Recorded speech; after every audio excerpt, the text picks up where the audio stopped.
Hello friends, welcome back to my channel. मैं Shweta. Previous class में मैंने आपको बताया था इंट्रोडक्शन क्या का, सीसीई का, that is continuous and comprehensive evaluation. आज मैं आपको बताऊंगी meaning of CCE, that is meaning of continuous and comprehensive evaluation. ठीक है, तो सबसे पहले कंटिन्यूअस का मतलब क्या होता है। The term continuous refers to regularity systematic in assessment. मतलब क्या, कंटिन्यूअस मतलब सबको पता है कि रेगुलरिटी जो असेसमेंट में होना चाहिए, ठीक है, सिस्टमैटिक वे में। समझ आ गया? ठीक है।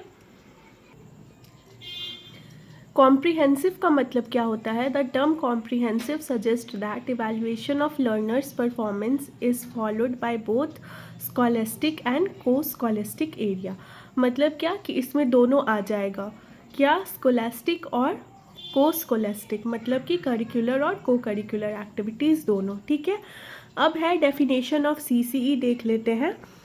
तो according to NPE, that is national policy of education, definition ना आप एक दो याद कर लीजिएगा। इससे क्या है ना कि एग्जामिनर अगर आपकी कॉपी चेक करेंगे तो उनको लगेगा कि हाँ बच्चा पढ़ा है, उसने पढ़ाई की है। और NPE और NCF तो इम्पॉर्टेंट है ही एजुकेशन के लिए, इसीलिए मैं आपको बता दे रही हूँ कि अगर आप लिखिएगा ना डेफिनेशन तो आपको अच्छे मार्क्स आ सकते हैं।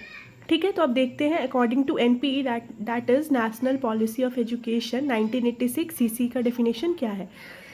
CCE should include both scholastic and non scholastic features of evaluation. आसान है, ठीक है।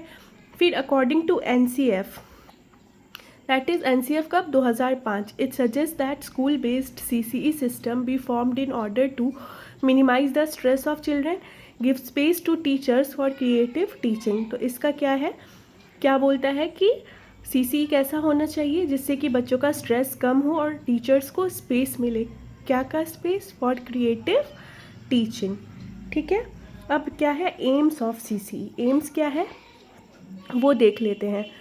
To appraise every characteristics of the child during their presence at the school। ठीक है, it helps in reducing stress on children, give space to teachers for creative teaching, give a tool for detection of correction, helping each child in learning and proper development, to develop creativity in children and to promote learning in class। ठीक है, तो ये सब क्या था, AIIMS था comprehensive इसका continuous and comprehensive evaluation का। ठीक है, तो अब नेक्स्ट क्लास में मैं आपको बताऊंगी फंक्शंस और इसका मेरिट्स, डीमेरिट्स और जो प्रॉब्लम्स टीचर्स के द्वारा फेस की जाती है। तब तक मेरे चैनल के साथ जुड़े रहें और अगर आपको मेरे पढ़ाने का तरीका पसंद आ रहा हो तो मेरे चैनल को लाइक, सब्सक्राइब और शेयर करना ना भूलें। Thank you.